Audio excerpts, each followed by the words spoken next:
안녕하세요. 1타 500 연금개혁 공론화로 돌아온 최태성입니다. 여러분, 우리나라의 공적 연금인 국민연금, 이거 하면 뭐가 떠오르시죠? 돈, 저축, 노후, 저는 코끼리가 떠오릅니다. 국민연금과 코끼리가 대체 무슨 상관인지 궁금하시죠? 국민연금, 발짝 움직이기도 힘든 아주 무겁고 거대한 코끼리와 같이 환경을 바꾸기 매우 어렵기 때문입니다. 국민연금의 몸집은 언제부터 커지기 시작한 걸까요? 그 이유를 설명드리기 위해 먼저 공적 연금의 아버지라고 불리는 나라 독일로 함께 가보겠습니다. 때는 바야흐로 19세기 말 독일에서 철혈재상이라고 불리던 인물 비스마르크가 1889년 공적 연금 제도를 세계 최초로 만듭니다. 그 배경에는요, 19세기 중반부터 시작된 독일의 산업혁명이 있었습니다. 산업화로 인해 노동은 사람들이 수입을 얻는 주요한 수단이 되었는데, 노령, 질병, 사고 등으로 일할 수 있는 능력을 잃으면 돈을 벌 수 없게 된 거죠. 미래가 불안하다 느낀 노동자들을 중심으로 사회주의 사상이 전파되었고요. 이들은 자본주의 체제의 위협적인 집단이 된 겁니다. 이런 혼란스러운 상황을 어떻게 잠재워야 될까? 이 고심에 빠진 독일. 하지만 비스마르크에겐 다 계획이 있었습니다.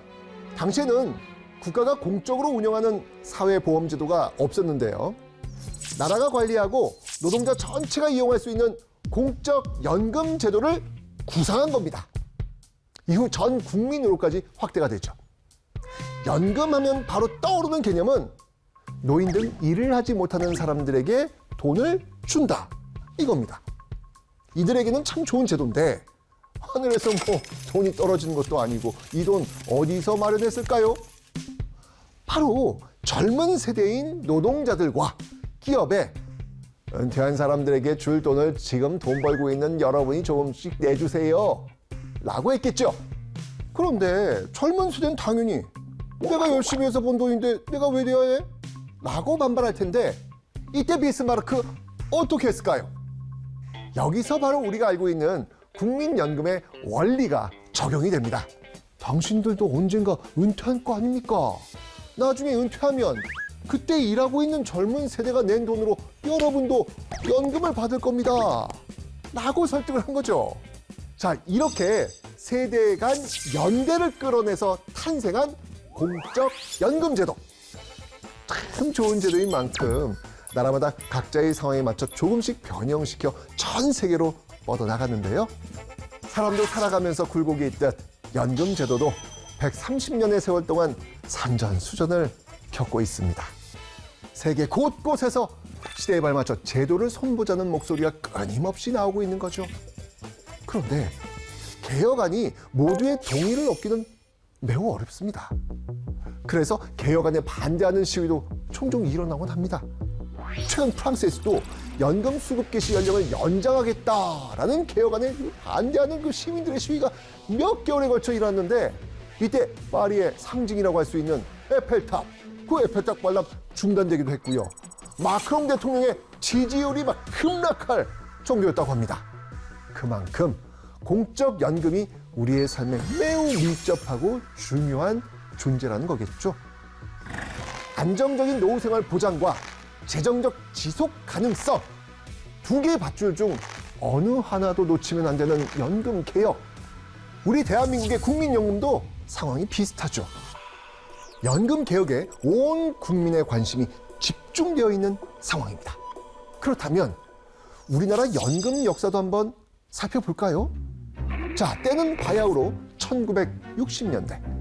경제개발 계획이 추진되고 일명 한강의 기적이라 불리며 한국 경제는 고도 성장을 이뤄내고 있었습니다.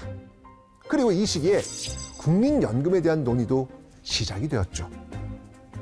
재밌는 점은 그 논의 배경에 대해 미래 고령 사회에 대한 선제적 대응이었다, 경제 개발에 필요한 자금 동원 수단이었다 라는 등 다양한 의견이 있다는 겁니다. 그렇게 1973년 국민복지연금법이 제정이 되었는데요. 석유 파동이 일어나면서 연금 도입 첫 시도는 실패로 돌아갑니다. 하지만 1980년대로 접어들면서 무산됐던 국민연금의 도입을 재추진하게 되는데요. 올해부터 국민연금 제도가 실시됩니다. 드디어 1988년 국민연금 제도가 첫 포문을 열게 됩니다. 1889년 시행됐던 독일보다 거의 100년 늦게 시작한 셈이죠. 그래서 처음 시작할 땐 한국에서 생소했던 연금 제도를 안정적으로 안착시키기 위해 보험료는 낮게, 급여액은 상대적으로 높게 책정을 했습니다. 과연 얼마였을지 궁금하시죠? 쉽게 풀어서 설명을 해보자면요. 월급이 100만 원인 사람이 매월 9만 원씩 40년 동안 보험료를 내면 60세부터 매월 70만 원씩 받을 수 있습니다.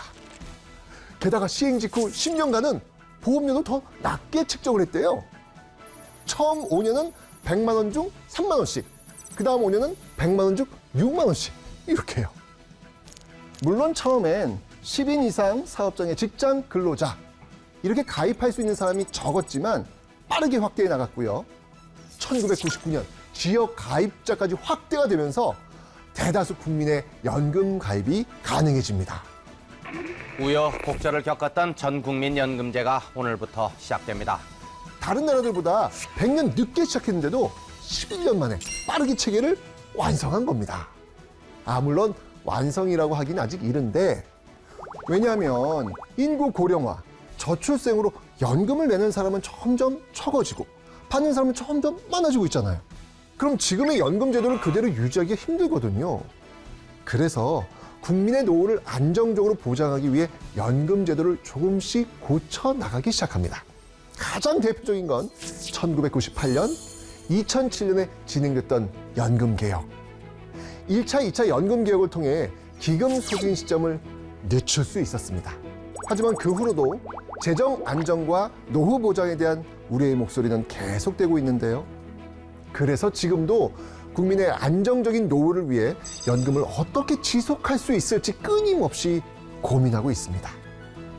올해로 36살이 된 국민연금. 환갑, 칠순을 넘어 오래오래 건강하게 장수하는 방법은 무엇일지 여러분도 함께 고민해 보시길 바랍니다.